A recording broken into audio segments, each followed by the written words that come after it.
No curso Direitos Humanos e Cidadania, realizado pelo NEV, no SESC, aqui em São Paulo, a gente apresentou a palestra Jovens na Mídia e Mídias da Juventude e Cidadania. Eu fiquei responsável para discutir a questão dos jovens e o uso dos jovens em relação aos meios de comunicação, a apropriação que esses jovens fazem das novas ferramentas de tecnologia e especialmente a internet. O Eduardo ficou responsável para discutir a questão dos jovens na mídia, como é a representação dos jovens nos meios de comunicação. Então, no primeiro momento, a gente tem que ter na mente que a mídia ela tem forte influência na percepção das pessoas. Mas dizer influência não é dizer causação, são coisas bem diferentes. Afirmar causação implica algo vetorial. Tal informação resulta em tal coisa. Uma influência permite outros fatores, e todos sabemos que a realidade é multicausal. Então, esses diversos fatores atuam geralmente numa mesma direção, e é um atalho escolher um bode expiatório, no caso a mídia como causadora. Mas a despeito dela não ser causadora, sua influência é importante e não deve ser negligenciada. E analisando as diversas formas de cobertura, nós podemos ver uma mídia tendenciosa para com os jovens. Não qualquer jovem, o jovem de periferia, jovem pobre, com traços estigmatizáveis. Mas, de qualquer forma, é uma tendência de deslegitimá-lo, das mais diversas formas.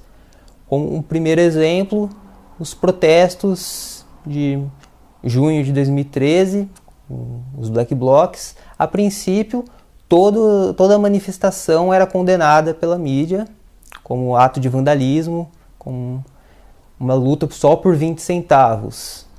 Posteriormente, com o aumento da truculência policial, a mídia passou a condenar um grupo específico de jovens, os Black Blocs. Mas esse é um caso extremo. Temos também as ocupações das escolas públicas que estão acontecendo ainda hoje, onde no primeiro momento foi questionada a legitimidade dessa ocupação, criticou-se, mas aí a seguir, a partir de algumas ponderações, falaram que os motivos ainda eram questionáveis, porque estão caindo os números de estudantes na escola pública, poucos seriam afetados com as reorganizações escolares, então seria adequado fazer essa reorganização. Mas é legítimo que eles protestem. Curiosamente, nas últimas manifestações, junto do Centro Paula Souza, o ciclo se fechou. Se no início eram contra, passaram a ser a favor, no Centro Paula Souza as notícias começaram com caráter favorável às ocupações e manifestações, e no final mudou para algo condenável. Passaram a se questionar vandalismos, impedimento de funcionários trabalharem, etc. Mas isso não se resume só na questão de manifestação, temos também o aspecto cultural. Por exemplo, bailes funks. Há uma crítica ferrenha da mídia sobre essas manifestações, que ora são consideradas um desvio para os jovens, perda da infância, como uma série de vídeos mostraram, onde crianças de 16 anos engravidavam por culpa do baile funk. Então vemos aí já uma confusão. Se a princípio fala-se de redução da maioridade penal, quer dizer, o jovem de 16 anos sabe o que está fazendo, pode ser preso. Na hora do funk, não, ele não sabe o que está fazendo, ele precisa ser tutelado, ele está perdendo a infância. Então isso já é uma questão, um ponto. Um outro é que o funk está associado ao crime. Então o funk é onde vai ter drogas, então não se levanta dúvidas sobre, por exemplo, embaladas de classe média alta, onde também tem consumo de drogas. Não, a droga é algo que acontece nos bailes funks, festas que são de traficantes, onde impera a criminalidade. Não se discute a grande quantidade de pessoas que estão e como uma manifestação cultural legítima. E com essa criminalização, nós vemos um movimento de criminalização do jovem de um modo geral, construindo uma população matável. Que, aliás, os dados do mapa da violência, diversos outros fatores mostram que a taxa de homicídio entre os jovens é gigantesca, gritante, chega até a ser um problema atuário. Afinal, quem mais morre são os jovens da faixa dos 17 aos 24 anos do sexo masculino. Não todos os jovens, evidentemente, aqueles que estão concentrados em áreas periféricas, sem uma atuação do Estado no sentido de bem-estar, proteção. É mais fácil criminalizá-los. A gente tem, né, Eduardo, de modo geral, uma inversão do princípio da presunção de inocência, da presunção de boa-fé, que vai além da ideia do jovem rebelde.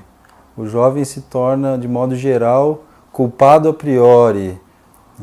Então, isso indica que a política em relação ao jovem é muito semelhante à política criminal e até mesmo ao sistema de justiça criminal, que faz essa inversão.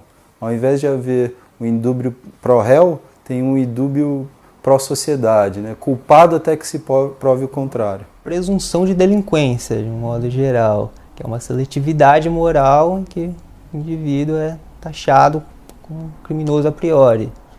E isso é comum em vários noticiários. Um caso emblemático que foi analisado é no programa do Marcelo Rezende, onde um jovem de classe média cometeu um crime e o apresentador disse: ele está mudando de lado. Quer dizer, por estar numa família abastada, ele estava, a princípio, do lado certo. Ele era um bonzinho, ele era um de nós.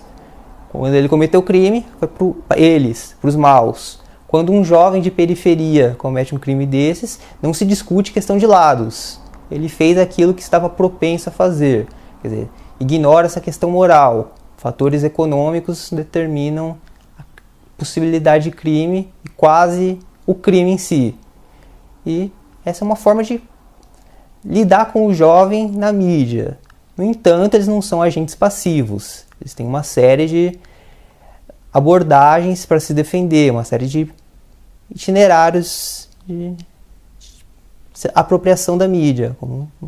Isso. E eu, por esse lado, então, acabei trazendo um pouco de como os jovens estão se apropriando dos meios de comunicação ultimamente.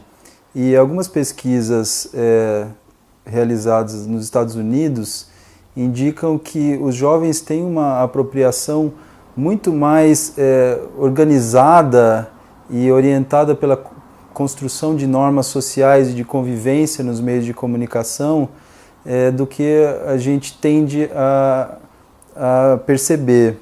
Ao invés de surfar na internet e buscar conhecimentos na internet de modo totalmente anárquico e usar a internet de modo criminoso, os jovens eles constroem-se em normas sociais, buscam se informar com novas fontes de informação e também constroem a sua autoimagem nos meios de comunicação.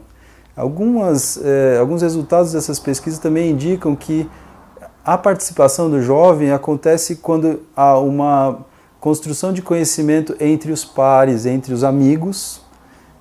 Por outro lado, elementos de recreação, elementos de entretenimento podem ser favoráveis para gerar esse engajamento e também temas de interesse que tenham significado para o contexto dos jovens em seu meio de vida.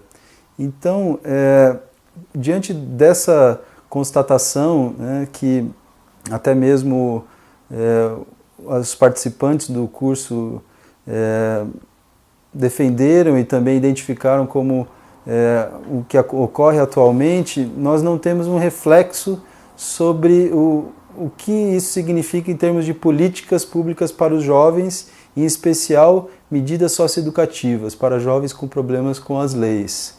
Então, a gente ainda percebe uma política montada diante de um sujeito que é passivo, que precisa ser tutelado num sentido muito de cima para baixo.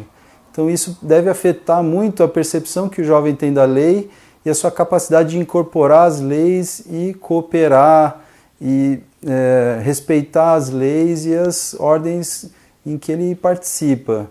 Então, nesse momento, eu acho que as reflexões podem indicar para um novo tipo de construção dessas políticas de juventude e também dessas políticas com relação a jovens com problemas com as leis.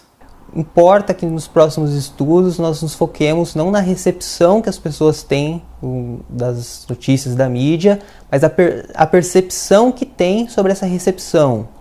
Como assim? O que as pessoas entendem como o poder que a mídia de fato exerce. Então, uma reflexão nesse sentido vai ajudar a desmistificar muito dessa preponderância que é dada à mídia e sair de lugares comuns, como esse monopólio, donos da mídia que controlam e influenciam, além de outros fatores dessa realidade multicausal.